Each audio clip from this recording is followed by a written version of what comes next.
Hello. इस video में हम लोग प्रीवियस ईयर्स में जो IOQM ओलंपियाड में जो क्वेश्चंस आए हुए हैं उनको हम लोग थोड़ा सा स्टडी करेंगे जो क्वाड्रेटिक इक्वेशन पे बेस्ड थे। ठीक है, तो क्वाड्रेटिक इक्वेशन पे IOQM पे जो इम्पोर्टेंट क्वेश्चंस हम लोग के प्रीवियस ईयर में हैं उनको हम लोग जरा देखते हैं कि इसमें क्या क्या आए थे। तो पहला क्वेश्चन हमारा क्या है, suppose AB are integer and a plus b is a root of x square plus a x plus b. एक हमको एक पॉलिनॉमियल दी गई है, x square plus a x plus b, जिसका रूट क्या दे रखा है a प्लस बी। तो अगर कोई पॉलिनॉमियल है, ठीक है, which is equal to zero, तो उसका कोई रूट a प्लस बी है, इसका मतलब ये रूट इस इक्वेशन को क्या करेगा, सेटिस्फाई करेगा। ठीक है, तो सबसे पहले हम लोग क्या करेंगे, जो x की जगह पे हम लोग इस रूट की वैल्यू को रख देंगे a प्लस बी। तो x की जगह जहाँ जहाँ भी है a प्लस बी हम लोग रख देंगे और इक्वेशन को बना लेते हैं। तो इक्वेशन को हम लोग ने सिंप्लीफाई कर लिया। तो अब हमारी क्वाड्रेटिक इक्वेशन हो गई इन a के फॉर्म में, हमने क्वाड्रेटिक इक्वेशन को फॉर्म कर लिया। ठीक है, अब ये इसको डेफिनेटली इसको क्या कर रहा है, सेटिस्फाई कर रहा है। तो d जो हमारा डिस्क्रिमिनेंट है वो क्या होना चाहिए, एक परफेक्ट स्क्वायर, यानी कि परफेक्ट स्क्वायर यानी कि बी स्क्वायर माइनस 4ac, ये हमारा क्या है, डिस्क्रिमिनेंट है। और ये क्या होना चाहिए, एक परफेक्ट स्क्वायर होना चाहिए। तो हमने क्या करा, इसको बी स्क्वायर माइनस 4ac, मतलब ये जो हमारी क्वाड्रेटिक इक्वेशन आई थी ए के टर्म्स में, हमने इसमें क्या फाइंड कर लिया, बी स्क्वायर माइनस 4ac। तो यहाँ पे जो b की वैल्यू हो जाएगी वो 3b, यानी कि 3b का स्क्वायर माइनस 4, a की वैल्यू हमारी यहाँ पे दिख रही है 2 है, तो यहाँ पे 2 हो जाएगी। और c की वैल्यू जो कैपिटल C है ये हो गया b स्क्वायर प्लस b। ठीक है, तो विच शुड बी इक्वल, ये एक परफेक्ट स्क्वायर होगा, यानी कि परफेक्ट स्क्वायर होगा, इसको हमने सपोज दैट इसको मान लिया लेट के स्क्वायर। ठीक है, तो ये पूरा हमने पूरे इक्वेशन को क्या कर लिया, के स्क्वायर इज इक्वल टू कर लिया। तो बी स्क्वायर, इसको सिंप्लीफाई करा, b square minus 8b is equal to k square. ठीक है, तो अब हमको b के टर्म में अगर हमने क्या करा, अब इसको परफेक्ट स्क्वायर बनाना है तो यहाँ पे कुछ ऐड और सब्ट्रैक्ट कर दिया, मतलब परफेक्ट स्क्वायर मेथड से। ठीक है, तो प्लस 16 माइनस 16 कर लिया। ठीक है, ऐड और सब्ट्रैक्ट 16, तो ये क्या हो गया, हमारा परफेक्ट स्क्वायर हो गया b माइनस 4 का whole square minus 16 is equal to k square. ठीक है, अब हम क्या करेंगे, 16 को दूसरी तरफ शिफ्ट कर देते हैं और के स्क्वायर को लेफ्ट ले आते हैं LHS में। ठीक है, और ए स्क्वायर माइनस बी स्क्वायर वाली आइडेंटिटी को हम यहाँ पे लगा सकते हैं। तो अब हमारी के की दो वैल्यूज हो सकती हैं, a square minus b square, और एक होगी a square plus a square minus b square is क्या होगा, ए माइनस बी और ए प्लस बी। ठीक है, तो इसको हम क्या कर सकते हैं, इसको हमने 16 को ले लिया, 16 के हमारे दो फैक्टर्स हो सकते हैं 8 और 2। तो यहाँ क्या करेंगे, ए प्लस बी और ए माइनस बी। ठीक है, तो इस तरह अगर हम इस इक्वेशन को सॉल्व करें तो हमें b की दो वैल्यू मिल जा रही हैं, b की दो वैल्यू मिल रही है 9 और -1।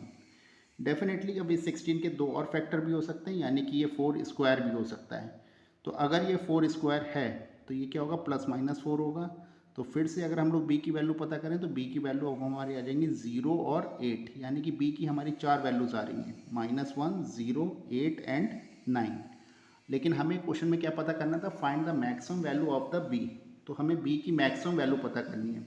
तो b की मैक्सिमम वैल्यू हमें यहाँ पे क्या नज़र आ रही है, 9, और मैक्सिमम तो b स्क्वायर क्या हो जाएगा, 9 का स्क्वायर इज 81।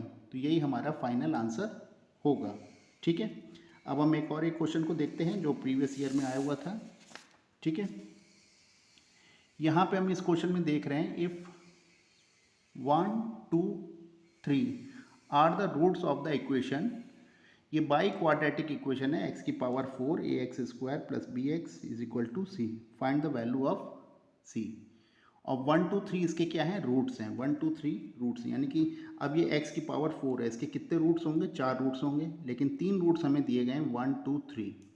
फोर्थ रूट हम लोग को नहीं गिवन है। ठीक है, तो अब यहाँ पे फिर से हम और हमको c की वैल्यू यहाँ पे ये पता करनी है। तो अब हमने क्या करा, इक्वेशन को फिर से लिख लिया, यहाँ पे c को हमने लेफ्ट हैंड साइड पे शिफ्ट कर दिया। ठीक है, विच इज़ इक्वल टू 0, और इसको हमने स्टैंडर्ड बाई क्वाड्रेटिक इक्वेशन के साथ कंपेयर कर लिया। तो हमने देखा x की पावर 4 तो है, एक्स क्यूब वाला टर्म यहाँ पे मिसिंग है। ठीक है, एक्स स्क्वायर वाला टर्म भी है, एक्स वाला भी है, और कुछ कांस्टेंट भी है। ठीक है, तो इसका मतलब जो एक्स क्यूब वाला टर्म जो मिसिंग है यहाँ पे बी की वैल्यू डेफिनेटली क्या होगी, ज़ीरो रही होगी, तभी एक्स क्यूब वाला टर्म यहाँ पे क्या हो गया, मिसिंग है।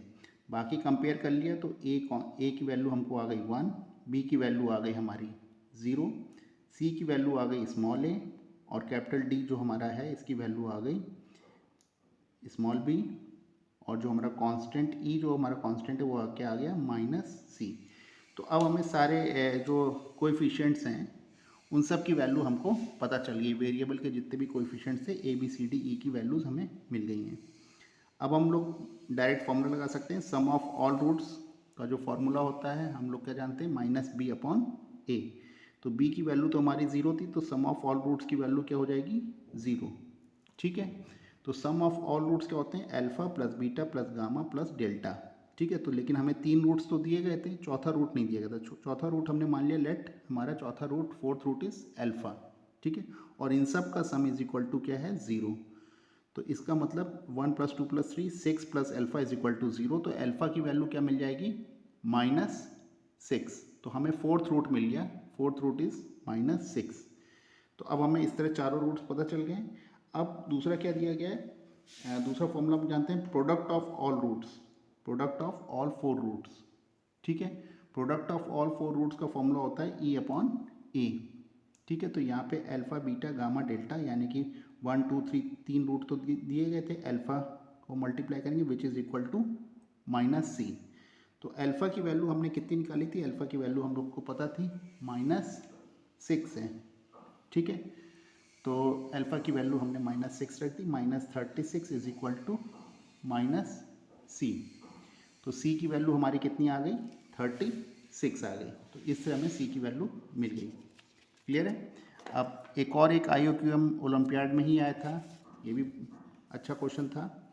इस क्वेश्चन में हम लोग देख रहे हैं x is equal to √2 + √3 + √6 is a root of, यहाँ पे भी एक बाई क्वाड्रेटिक इक्वेशन दी गई है पूरी। ठीक है, a b c d are integers हैं, what is the value of mod a + b + c + d। यानी कि यह पूछा गया है कि जो हमारे जो कोएफिशिएंट्स हैं ए बी सी डी उन सब का सम कितना होगा, और इसका मॉड मतलब अगर इन केस माइनस में आ रहा है तो उसकी प्लस वैल्यू, पॉजिटिव वैल्यू आखिर कितनी होगी। ठीक है, यानी कि केवल मैग्नीट्यूड पूछ रहा है। ठीक, तो x हमको दिया गया है which is a root of x, इसका रूट है। तो यानी कि ये इसका रूट है, तो हमने क्या कर लिया, अब इसको थोड़ा सा अरेंज कर लिया, x - √2 इज इक्वल टू √3 + √6। दोनों तरफ हमने क्या कर दिया, होल स्क्वायर कर दिया। ठीक है, दोनों तरफ होल स्क्वायर कर दिया, तो यहाँ पे इक्वेशन को हमने एक्सपेंड कर दिया, a - b का होल स्क्वायर वाली प्रॉपर्टी लगा दी। यहाँ पे भी इसको एक्सपेंड कर लिया। एक्सपेंड करके जब हमने इसको थोड़ा सा और सिंप्लीफाई करा तो यहाँ में क्या मिला, x², ये हमको मिल गया x² - 7 is equal to 2√2x + 6√2। अब अगेन हमने क्या करा, इस इक्वेशन को दोनों तरफ होल स्क्वायर कर दिया, क्योंकि हमें एक बाई क्वाड्रेटिक इक्वेशन बनानी है। तो हमने दोनों तरफ फिर से होल स्क्वायर कर दिया, तो यहाँ पे आ गया x की power 4 - 14x² + 49 is equal to यहाँ पे 8x², 6x + 9। ये हमारी इक्वेशन आ गई। अब दोनों तरफ की इक्वेशन को हमने क्या करा, दोनों तरफ हमने इसको लेफ्ट साइड ले गए इक्वल टू 0, राइट साइड में हो गया 0। तो अब हमारी जो पॉलिनोमियल आ गई है, जो रूट से वो पॉलिनोमियल आ गई है x की पावर 4 - 23 इज इक्वल टू 0। ये हमारी पॉलिनोमियल आ गई। और लेकिन हमको पॉलिनोमियल गिवन क्या थी, x की power 4 + ax³ + bx² + cx + d is equal to 0। तो अब हम जो हमारी पॉलिनोमियल जो रूट से बन कर आई है और जो हमको गिवन थी, उन दोनों पॉलिनोमियल को हम लोग क्या कर लें, सिंपल कंपेयर कर लें। ठीक है, अगर हम इनको सिंपल कंपेयर कर लेते हैं तो हमको ए बी सी डी की वैल्यूज़ डायरेक्ट कंपैरिजन में मिल जा रही है। ए की वैल्यू 0, बी की वैल्यू -22, सी की वैल्यू -48, डी की वैल्यू -23, और इन सब का हमने क्या करा, सम कर दिया। तो सम करके हमें क्या मिल गया, मॉड मीन्स प्लस, यानी कि +93 वैल्यू आ गई हमारी। क्लियर है। एक और एक नेक्स्ट क्वेश्चन देख रहे हैं हम इसका। इस क्वेश्चन में क्या दे रखा है, ये भी IOQM के लास्ट ईयर क्वेश्चन में आया होता, प्रीवियस पेपर्स में है।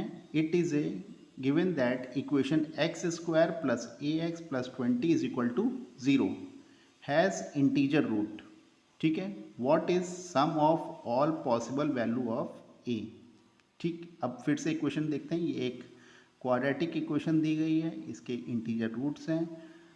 What is the sum of all possible values of a, मतलब ए की हमें क्या पता करनी है, वैल्यूज पता करनी है कि कितनी वैल्यूज आ रही हैं, और जो भी वैल्यूज आएंगी उन सब का हमें क्या पता करना होगा, सारी वैल्यूज का सम पता करना है कि उस ए का सम कितना होगा। तो यहाँ पे हमको पॉलिनोमियल दी गई है x square plus a x plus 20 is equal to 0। तो अब इस क्वाड्रेटिक इक्वेशन के दो रूट्स होंगे अल्फा एंड बीटा। ठीक है, हमको क्या पता है फॉर्मूले से, sum of roots is minus b upon a. तो ए हमारा यहाँ पे क्या नज़र आ रहा है 0, और जो बी नज़र आ रहा है वो कितना नज़र आ रहा है ए। तो अल्फा प्लस बीटा यानी कि सम ऑफ रूट्स की वैल्यू हो गई minus a. Product of roots का फॉर्मूला है alpha into beta is equal to c upon a. अब यहाँ पे बी अपॉन ए को इस ए से मत कंफ्यूज होइएगा, ये फॉर्मूला है और ये उसकी वैल्यूज़ हैं। तो यहाँ पे जो कांस्टेंट टर्म है सी वो कितना है 20, और ए जो है ए यहाँ पे कोएफिशिएंट 1 है। तो अल्फा प्रोडक्ट ऑफ रूट्स हमको कितना मिल रहा है 20 मिल रहा है। तो alpha beta are integers, so the possible values of alpha into beta. ठीक है, तो अल्फा बीटा कितनी हो सकती है, अल्फा बीटा की जो मल्टीप्लिकेशन है वो 20 है। तो क्या क्या पॉसिबल वैल्यूज हो सकती हैं, तो इसके हमने क्या कर लिया, इसको फैक्टराइज करके देखा। तो 1 और 20 हो सकती है, 2 और 10 हो सकती है, मतलब दोनों का मल्टीपल 20 होना चाहिए। 4 और 5 भी हो सकता है, सेम एज इट इज़। दोनों माइनस भी हो सकते हैं, -1 -20 भी हो सकती है, -2 -10 भी हो सकती है, -4 -5 भी हो सकती है। ठीक है, अब हम क्या देख रहे हैं, अल्फा प्लस बीटा जो है हमारा क्या है, which is equal to -a। ठीक है, तो -a है, तो हम यहाँ पे अल्फा प्लस बीटा का हमको क्या पता करना था, सम पता करना था। ठीक है, तो ए की वैल्यू हम लोग को निकालनी थी, what is the sum of all possible values of a. तो हमने क्या निकाला, अल्फा प्लस बीटा, हमको ये अल्फा बीटा की वैल्यूज़ पता थी। तो कितने हमारे अल्फ़ा होगा, 1 2 3 4 5 6, 6 अल्फ़ा होगा और 6 हमारे बीटा नज़र आ रहे हैं। तो हमने इसकी अल्फ़ा प्लस बीटा में सारी वैल्यूज़ रख रख के निकाल लिया। तो एक बार ए आया 21, एक बार आया -21, एक बार ए आया 12, एक बार ए आया -12, एक बार ए आया 9 और एक बार ए आया -9। अब sum of all possible values of a, तो जितनी भी ए की वैल्यूज़ हैं इन सब का अगर हमने सम करा विच इज़ इक्वल टू 0, तो सारे पॉसिबल वैल्यूज़ का जो सम है ए के, उसकी वैल्यू कितनी आ रही है, 0 आ रही है। पॉइंट क्लियर है। अब एक क्वेश्चन देखते हैं जो IOQM के प्रीवियस ईयर पेपर्स में आया हुआ है, उसको भी देख लेते हैं। ठीक है, ये डेफिनेटली आपको इस तरीके के क्वेश्चंस काफ़ी हेल्प करेंगे। IOQM आपका आने वाला है, ये इसकी डेट भी आ गई है। ठीक है, 17 जुलाई से स्टार्ट हो रहे हैं इसके एग्जामिनेशंस, फॉर्म्स फिलिंग, और फॉर्म फिल बनने के बाद 8 सितंबर इसकी एग्ज़ाम डेट है। ठीक है, तो अभी से आप लोग तैयारी करना इसकी शुरू कर देंगे। क्लास 8 से 12 तक का एक ही पेपर रहता है। ठीक है, द इक्वेशन यहाँ पे हमको क्या दी गई, दो क्वाड्रेटिक इक्वेशन दी गई है, x² - 4x plus k is equal to 0, x² - kx - 4 is equal to 0। थोड़ा सा यहाँ पे ध्यान से देखें, ये k इधर आ गया है, ये 4 इधर आ गया, कुछ शिफ्ट होता हुआ ऐसी दो इक्वेशन हमें दी गई quadratic equation, where k is real number, have exactly one common root. इन दोनों इक्वेशन में एक रूट ऐसा जरूर है जो कॉमन है। What is the value of k। तो अब हमने दोनों जो हमारी क्वाड्रेटिक इक्वेशन है इसको मान लिया fx और इसको मान लिया gx। fx कितना हमको दे रखा है x² - 4x प्लस k, और gx दे रखा है x² plus kx - 4 is equal to 0। अब इन दोनों में दो दो रूट होंगे, सपोज एट इसके रूट हमने मान लेते हैं अल्फ़ा बीटा है और इसके रूट अल्फ़ा गामा। तो इसके रूट अगर हम मान लेते हैं अल्फ़ा बीटा और इसके रूट अल्फ़ा और गामा, तो क्या होना चाहिए, एग्जैक्टली वन रूट दोनों में क्या होना चाहिए, कॉमन है। तो अल्फ़ा हमने मान लिया दोनों में कॉमन आ रहा है, तो जो कॉमन आ रहा है तो वो रूट इन दोनों को क्या करेगा, सेटिस्फाई भी करेगा। तो हमने x की जगह क्या पुट कर दिया, अल्फ़ा। x की जगह अल्फ़ा पुट करने पे हमें मिल गया α² - 4 alpha plus k is equal to 0, x² plus k alpha - 4 is equal to 0। अब सब्ट्रैक्ट इक्वेशन 2 फ्रॉम 1। अब इन दोनों को इक्वेशन को हमने क्या करा, सब्ट्रैक्ट कर दिया। तो दोनों को इक्वेशन को सब्ट्रैक्ट करके हमें अल्फ़ा की वैल्यू क्या मिल गई, 1। तो अगर हम अल्फ़ा की वैल्यू अगर 1 पुट कर दें तो हमको इक्वेशन में क्या मिल जाएगा, किसी भी इक्वेशन में हम अल्फ़ा की वैल्यू 1 पुट कर दें तो हमको के की वैल्यू फाइंड करनी थी, फाइंड द वैल्यू ऑफ के। तो हमने दोनों की वैल्यू पुट कर दी तो हमें के की वैल्यू क्या मिल गई, 3। तो यहाँ पे आप देख रहे हैं कि क्वेश्चन थोड़े से टिपिकल हैं लेकिन आसानी से हो जाएंगे अगर आप थोड़ा सा भी दिमाग लगा रहे हैं तो, ठीक है। तो IOQM में आपको मतलब 100 मार्क्स का भी अगर पेपर है तो अगर आप 12 या 15 नंबर भी ले आते हैं तो आपका कट ऑफ क्लियर हो जाएगा और आप नेक्स्ट लेवल पे एग्ज़ाम क्लियर कर सकते हैं। तो ये मत सोचिए कि पेपर बहुत टफ है, पेपर क्लियर हो सकता है, कट ऑफ थोड़ी सी इसकी कम रहती है, ठीक है। तो इस पेपर में अपीयर जरूरी है और ये ओलंपियाड को इसका फॉर्म ज़रूर फिल करिए, ठीक है।